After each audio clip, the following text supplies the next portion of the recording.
एक त्रिकूट नामक पर्वत पर एक गजराज अपने परिवार के साथ रहता है। बहुत विशाल काय इस गजराज का परिवार है।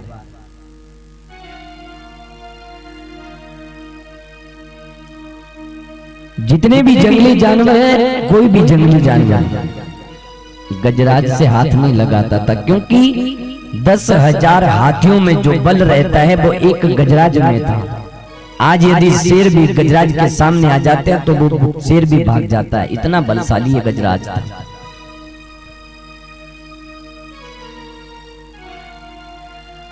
एक दिन की बात है, गजराज अपने परिवार के साथ जा रहा था। गर्मियों के दिन इसके बच्चे जो है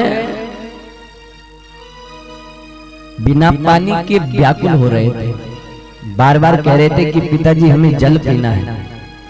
अब गर्मियों के दिन और पानी कहीं मिला नहीं।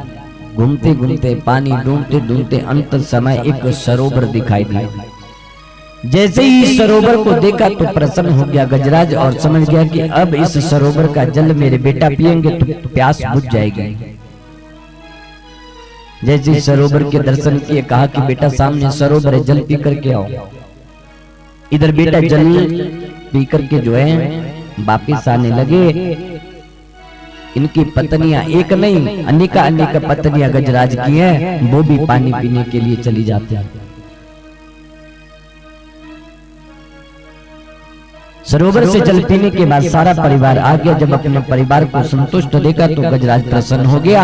अंत में गजराज ने विचार किया कि मैं भी जाऊंगा, थोड़ी सी प्यास अपनी बुझा लूं। गजराज सरोवर में जाते हैं, जल उन्होंने पिया, प्यास को बुझाया। और हाथी का स्वभाव सभी जानते हैं कि जब भी हाथी को कोई भी वस्तु दिखाई देती है, जल हो चाहे मिट्टी हो या रेत हो, कुछ भी हो, तो पानी पीने के बाद गजराज उस पानी को अपने ऊपर सूंड के द्वारा जरूर फैलाता है। यदि कहीं मिट्टी दिखाई दे, रेत दिखाई दे, तो गजराज सूंड से उसको उठा करके अपने ऊपर पटकता है। जल क्रीड़ा करने का विचार मन में बिनाया तो जल क्रीड़ा होने लगी। जल क्रीड़ा करते करते उस सरोवर का जल जो है एकदम गंदला सा हो जाता है। आज उसी सरोवर में बैठे एक मगर ने देखा कि मेरे इस सरोवर को कोई गंदला कर रहा है, तो इस मगर ने गजराज को पकड़ लिया। गजराज ने सोचा कोई बात नहीं, छोटा मोटा कोई जीव जंतु होगा, छोड़ देगा। बहुत समय हो गया पर मगर ने उसका साथ नहीं छोड़ा, पकड़े रखा बिल्कुल उसके पांव को। अब जब समय ज्यादा हो गया तो अब ये चिल्लाने लगा, अपने बच्चों को बुलाता है, बच्चे आते हैं, सहायता करते हैं, सब हार करके चले जाते हैं। पत्नियां आती हैं सहायता करने के लिए, पर ये भी थक करके चली जाती हैं। अंत तो गप्पा आज काल के मुख में स्वयं गजराज पड़े। जब पूरा का पूरा परिवार गजराज के देखते देखते ही महाराज पलायन कर गया, तो आज इस गजराज की आंखों में आंसू आ गया। क्या ये मेरा वही परिवार है जिसके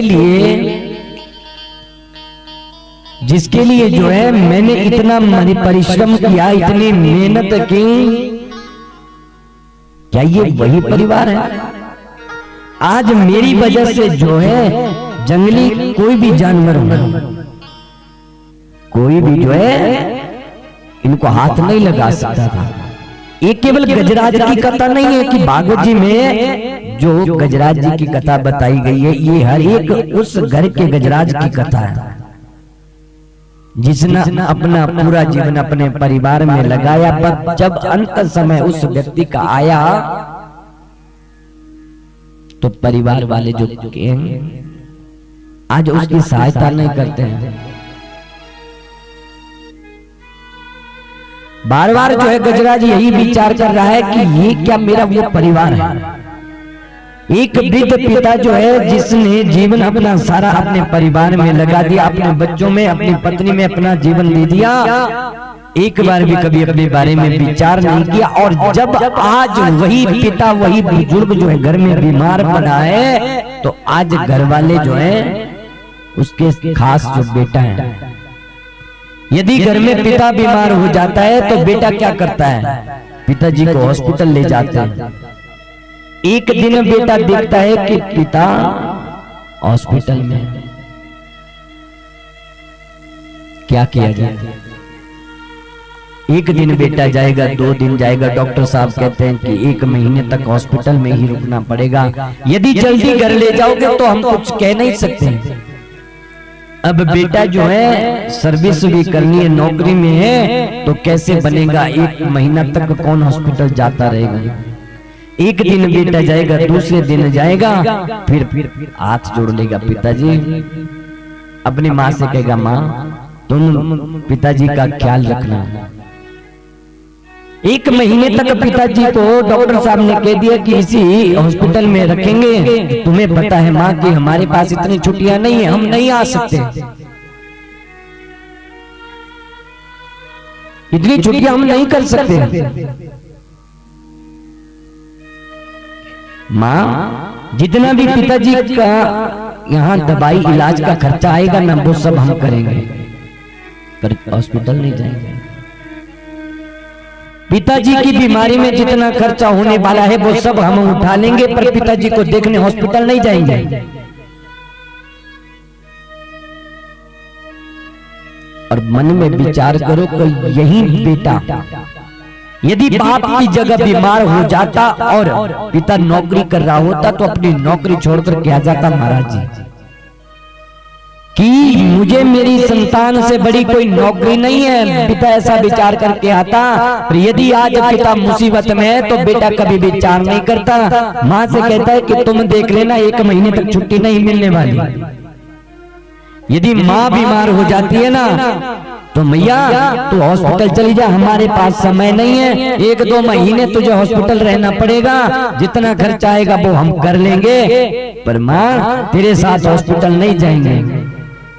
पर एक बात हम लोग भूल जाते हैं कि आज जो जीवन हमें मिला हुआ है उसी माँ के कारण मिला हुआ है। एक उस माँ के उन दिनों को याद करो जो तुम्हें पालने के लिए उसने जितना कष्ट सहा था। डॉक्टर साहब ने हॉस्पिटल में साफ शब्दों में लिख करके दे दिया था कि यदि तुम्हारा ऑपरेशन होगा तो या तो तू मर जाएगी या तेरा बालक मर जाएगा। इन बालकों को पैदा करने के लिए महाराज वो माँ अपना पेट तक कटवा देती है, वो ये भी ध्यान नहीं रखती कि उस समय उसकी मृत्यु होगी या क्या होगा। और आज वही माँ जो बिस्तर में पड़ी रहती है, वही माँ जो है बेटे को पुकारती है कि बेटा मुझे तेरी जरूरत है, तो आज बेटा माँ की तरफ नहीं देखता है महाराज। माँ बाप की कोई परवाह ही नहीं है। ऐसी जिंदगी लेकर के क्या करोगे? आज हम अपने माता पिता का ध्यान नहीं देख रहे हैं। तुम्हारे घर में छोटे छोटे बालक है ना, वो हम लोगों को देख रहे हैं कि हमारे माता पिता क्या कर रहे हैं। जो दशा आज हमारे माता पिता की हो रही है वही दशा कल को हमारी भी होने वाली है, क्योंकि जैसा हम लोग कर्म करेंगे वैसा ही हमें फल मिलने वाला है। आज घर में सासू माँ की जो है बहुएं सेवा नहीं करती है, दूसरे घर से आई हुई है, पर एक दिन वो भी सासू माता बनेंगी जरूर, फिर उनकी सेवा कौन करेगा? क्योंकि कर्म जो करोगे फल तो वही मिलने वाला है भैया। यदि कोई बड़ी बुढ़ी घर में होती है ना तो बहुएं कहते हैं कि इनका हमने थोड़ी ठेका ले रखा है, तो जो कल को तुम्हारे घर में तुम्हारी बहू बन करके आएंगी उन्होंने क्या तुम्हारा ठेका ले रखा है? फिर वो भी किसी की बेटियां हैं, उन्होंने भी फिर किसी का ठेका नहीं ले रखा है। यदि आज तुम सेवा करोगे तो उस सेवा का फल जो है तुम लोगों को मिलने वाला है। यदि आज जो है माता पिता से बात नहीं करोगे, सासू माँ की सेवा नहीं करोगे, ससुर की सेवा नहीं करोगे, तो दिन तुम्हारे भी आने वाले हैं। ऐसा नहीं, समय सबका आता है। आज हम लोग जो माता पिता को जो है नहीं देखते, उनके बारे में बातचीत नहीं करते। आज माताजी हॉस्पिटल में, पिताजी हॉस्पिटल में, हम नहीं जाएंगे। घर में बेटा है वो देख रहा है कि मेरे दादा दादी बीमार हैं, तो मेरे पिताजी तो गए नहीं थे, शायद मेरे पिताजी जब बीमार होंगे मुझे भी नहीं जाना पड़ेगा, क्योंकि जैसा हम करते हैं वैसा ही तो बालक करते हैं। इसलिए विनती यही करना चाहूंगा, क्योंकि समय जो है अपने हिसाब से फास्ट जो है जल्दी जल्दी निकल जाता है। कथा सुनने का केवल इतना ही महत्व है कि हमें अपने जीवन में बदलाव लाना है। यदि आज हम अपने आप को नहीं सुधार सके तो जीवन पर्यंत अपने बालकों को क्या किसी को भी सुधार नहीं सकते। और जिस जीवन को हम जी रहे हैं ना उसे जिंदगी नहीं कहते हैं। किसी के साथ गलती से भी कोई स्वभाव बिगड़ जाता है तो स्वयं को छोटा मान लेना चाहिए। कोई बात हो जाता है, कई बार गुस्से में कोई बात निकल जाती है, पर इसका मतलब ये नहीं कि एक गुस्से की वजह से तुम अपने पूरे के पूरे परिवार को जो है बिगाड़ दो।